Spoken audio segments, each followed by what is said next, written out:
Hello and welcome. Your weekend plans are unfolding nicely. This is Daniel Choy with this Sunday evening's edition of Arirang News. The South Korean military has vowed to counter any provocations from the north after receiving threats that Pyongyang will strike down the anti-leaflets that are set to be released next week. But Pyongyang says it will retaliate with triple the force once fired upon. Our Hyun-bin starts us off. North Korea again warned the South Korean civic group that if it goes ahead with the plan to send anti-Pyongyang leaflets across the border, it will shoot the balloons down with all its firepower.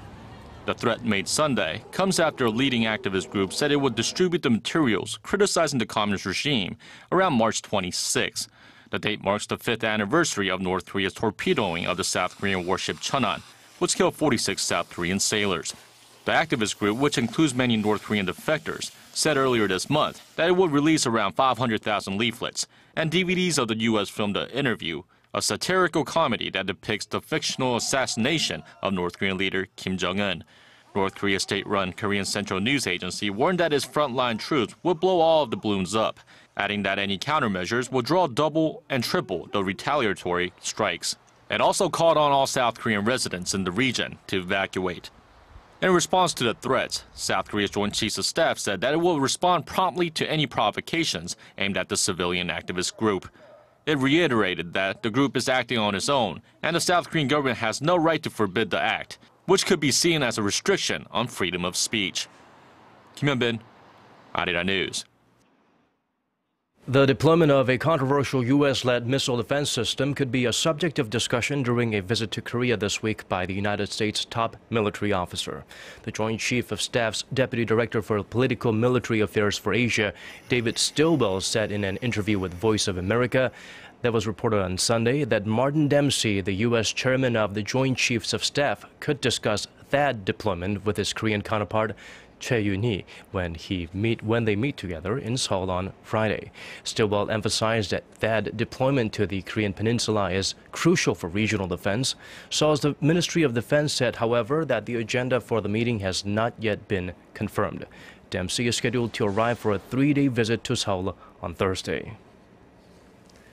The China-led Asian Infrastructure Investment Bank, or AIIB, continues to receive votes of confidence, this time at the inaugural ASEAN Finance Ministers and Central Bank Governors meeting. On Saturday, Malaysia's second Finance Minister, Datuk Seri Ahmad Husni Hanatzia, who was representing ASEAN, said most ASEAN member countries are founding members of the AIIB and are currently awaiting progress on the new setup, as it will provide more funding opportunities for ASEAN.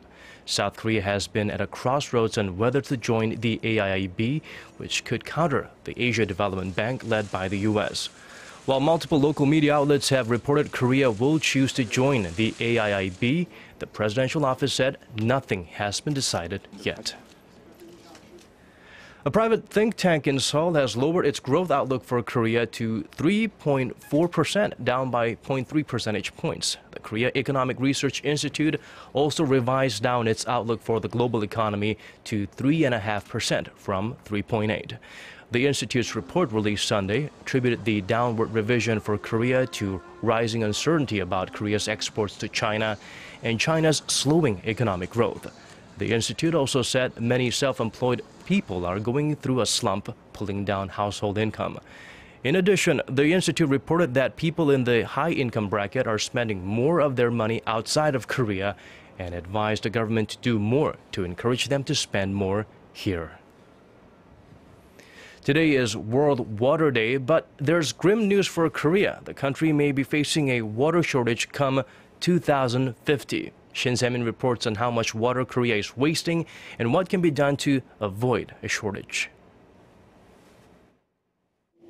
An average Korean uses about 282 liters of water a day, the highest amount in the world, according to the Environment Ministry.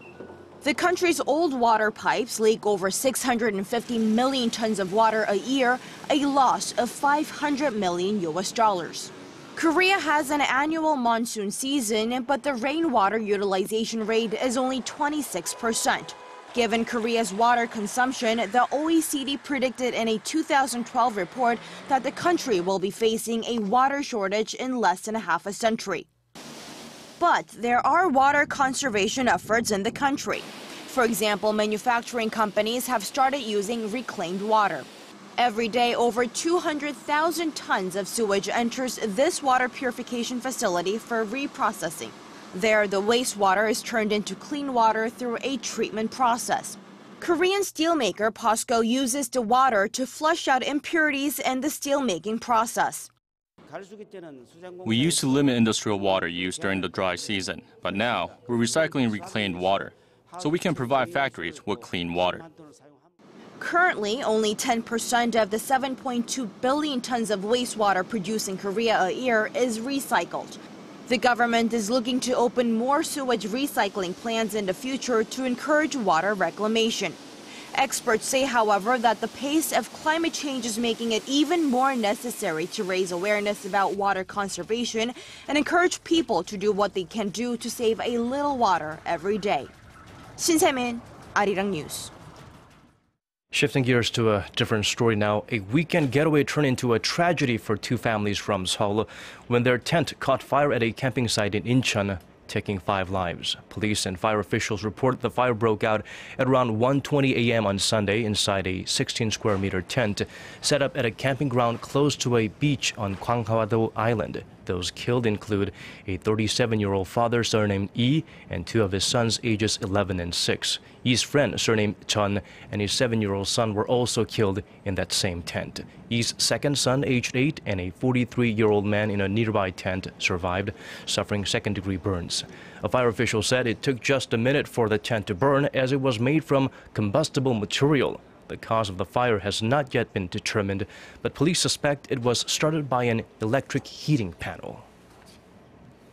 Moving on to a different story, residents on a remote Korean island now have access to super-fast mobile internet thanks to KT, Korea's second-largest telecom company. The move is part of the company's effort to improve life for people living on isolated islands around the country. Our Lee Ju-young tells us more.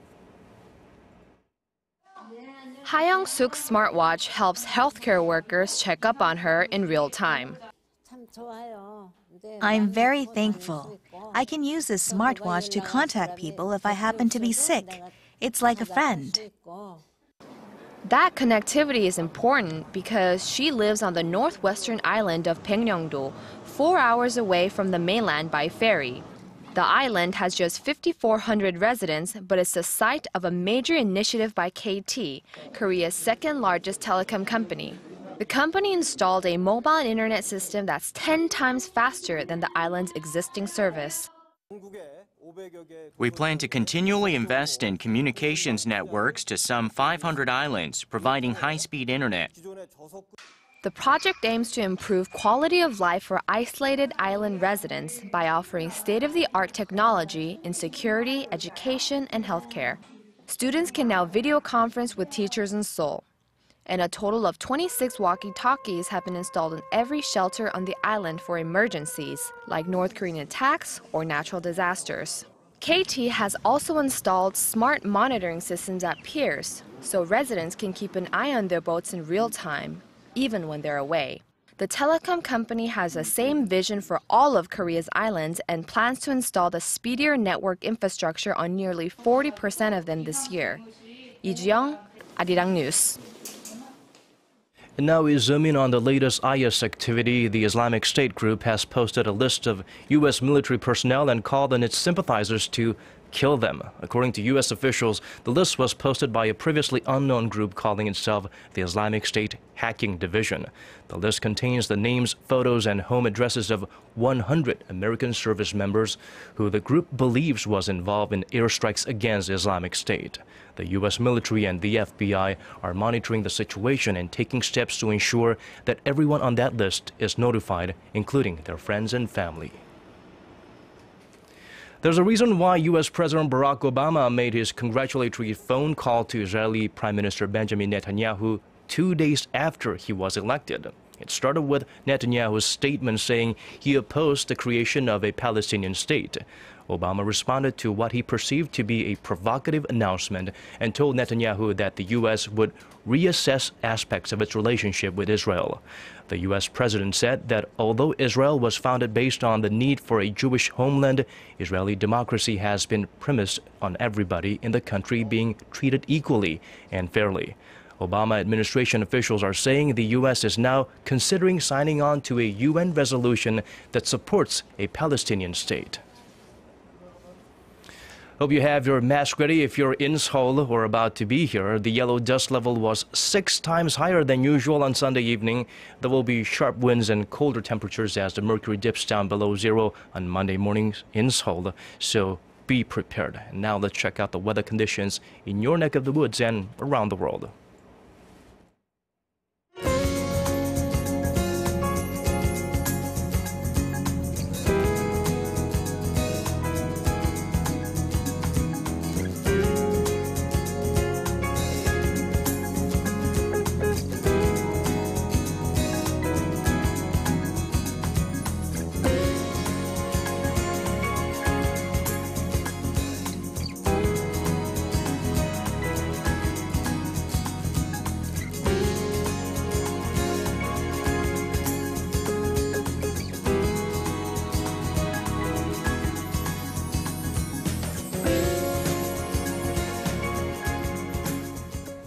Well, these are the stories we could squeeze into our newscast for this hour. We hope all your weekend endeavors are being pursued and being realized with effectiveness on this Sunday evening, depending on wherever you're watching from. Well, thank you so much for watching. We do have more coming up at 10 p.m. Korea time, so do join us then. For now, we wish you good night or good day.